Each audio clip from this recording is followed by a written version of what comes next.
Halo guys, balik lagi di channel gue Henry GVD. Kali ini kita akan mereview manhwa yang berjudul Elicit chapter 323. Yang dimana di sini Kaiden sudah agak pulih ya dari cedera dia yang sebelumnya ya, berkat dia berubah jadi kucing ya. Dan di sini juga Kaiden juga udah mulai agak sedikit bisalah kalau ada musuh-musuhnya yang datang lagi, dia bisa mencegah ya, meskipun nggak se-fit atau nggak seprima 100% kayak sebelumnya ya, karena masih ada cedera yang menurut gua parah. Meskipun penampilan sekarang masih sehat-sehat aja ya, sampai-sampai Gestella ngecek loh datang apakah si Kaiden udah pulih atau masih cedera atau belum ya, di chapter sebelumnya kalau kalian lihat. Nah, di sini kita melihat ya para awakin Korea muncul semua para pemimpinnya, tapi sayang banget kenapa pas di pertarungan sebelum-sebelumnya dia kenapa pada nggak keluar ya. Awakin itu kan tetuanya para kuat, menurut gue juga kuat-kuat juga ya, para dari anggota Baekdu dan lain-lain deh ya. Kemarin rapat ya tentang gimana Korea sekarang udah menjadi pusat perhatian para top 10 atau para 10 awakin yang di dunia, karena di sini Korea itu ternyata udah terbongkar ya. Yang pertama memiliki 2 orang berbakat yang sebenarnya masuk ke 50 awakin di dunia, top 50 ya. Yang sebelumnya kan si Nuna ya, salah satu Nuna sama sekake. Nah, Nuna dan kakek ini sebenarnya sebelumnya nggak masuk peringkat karena kayak sengaja menyembunyikannya diri ya. Korea itu emang sengaja kayak menyembunyikan kekuatannya, mungkin biar nggak jadi pusat perhatian ya kayak para awakin. Kalau nggak Korea kotanya bisa jadi medan pertempuran nih, para saling nantang.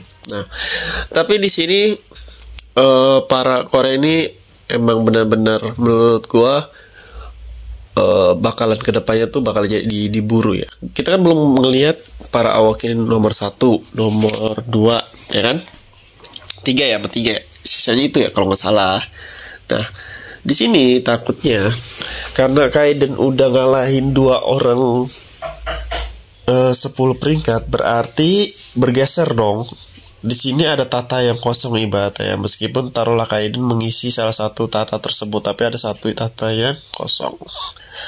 Dan peringkat pertama menurut gua yang benar-benar mendominasi ini bakalan turun tangan.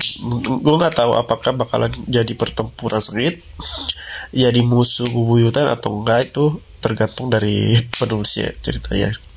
Nah, tapi karena di sini top 10 itu nggak ada berhubungan baik-baik semua ya, masing-masing tuh kayak masing-masing aja gitu. Lu peringkat 3, 5 ya udah. Ini karena kan beda ya dari awakin lain, karena emang 10 peringkat ini tuh top 10 ini tuh emang kayak hidupnya tuh masing-masing ya. Dia bekerja sama pun karena ada keuntungan di dalamnya. Contohnya pas Andre tewas, gue nggak tahu tewas apa enggak, pokoknya dibawa deh sama si siapa tuh, si Moy sama satu lagi, 2 orang tuh ya, 2 top 10 dibawa 2 top 10. Nah, di situ para ketua atau top 10 yang ada di frame itu ternyata ibaratnya apa ya namanya, kayak nggak terlalu peduli, nggak terlalu balas dendam ya. Kan biasa kalau di manhwa atau di anime manga, kalau grupnya atau kawanan di dalamnya itu terkena entah itu cedera atau terkena masalah, mereka bakal turun tangan ngebantu. Nah, kalau di sini beda cerita. Di sini mereka harus melihat kayak bakalan apa namanya, kedepannya bakal kayak gimana nih ya. Kalau kita makin keruh ikut campur dan lain-lain, mereka nggak akan. Jadi ibaratnya mereka tuh kayak mau ikut campur pun harus ada keuntungan, ngerti gak sih? Mau kerja sama pun harus ada keuntungannya. Makanya menurut gua yang Elicit ini, manhwa Elicit ini tuh serunya mungkin di situ kali ya. Untungnya ceritanya tetap nggak terlalu berat ya, karena di situ itu ceritanya. Karena organisasi yang lain tuh nggak ikut campur ya. Kecuali kalau kayak Kaiden sama 2 orang kemarin tuh kayak ikut campur tuh karena ada keuntungan bersama gitu, makanya mereka ikut ya, bakalan seru lagi. Nah, Tapi kedepannya seperti apa ya kira-kira nanti ya, ketika seluruh awak tahu ternyata Kaiden dan Gestella dan Pluton dan lain juga ada di Korea, semua pada ngumpul. Yang berarti Korea bakalan diwaspadai kalau benar-benar pada terungkap ya di dalamnya, seperti yang diomongin sama kakek tersebut yang sebelumnya. Mungkin para top 10 itu nggak akan langsung hajar-hajaran maksud datang ke Korea buat ngeburu Kaiden guys.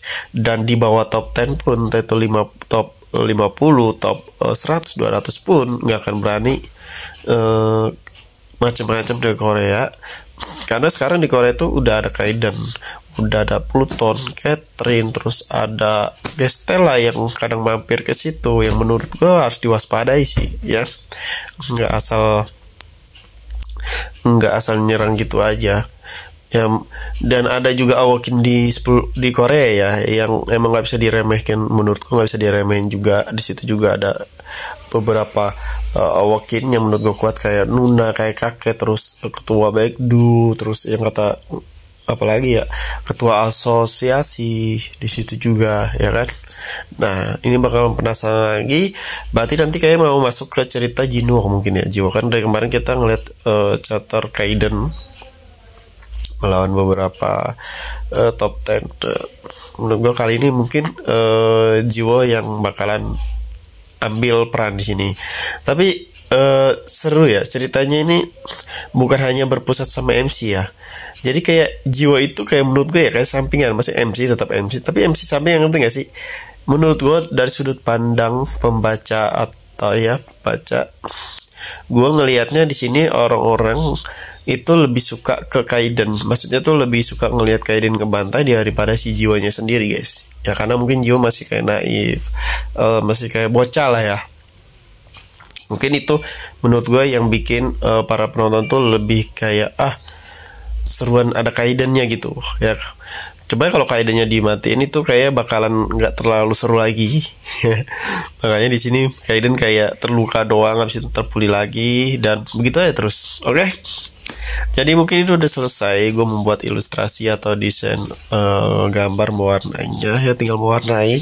Jadi kalau kalian yang mau belajar desain ilustrasi, desain animasi, UX UI seperti kayak bikin website, aplikasi, desain grafis ya, yang dimana nantinya itu kalian bisa menghasilkan uang. Gue juga bukan mengajarkan kalian caranya, tapi mengajar kalian sampai kalian benar-benar mendapatkan uang dari hasil ngedesain ini ya. Dan nantinya juga kalau kalian ada requestan, ada permintaan atau pertanyaan, bisa DM IG gue atau bisa di kolom komentar video ini. Dan pokoknya terima kasih yang udah nonton video gue. Sampai jumpa lagi di next video.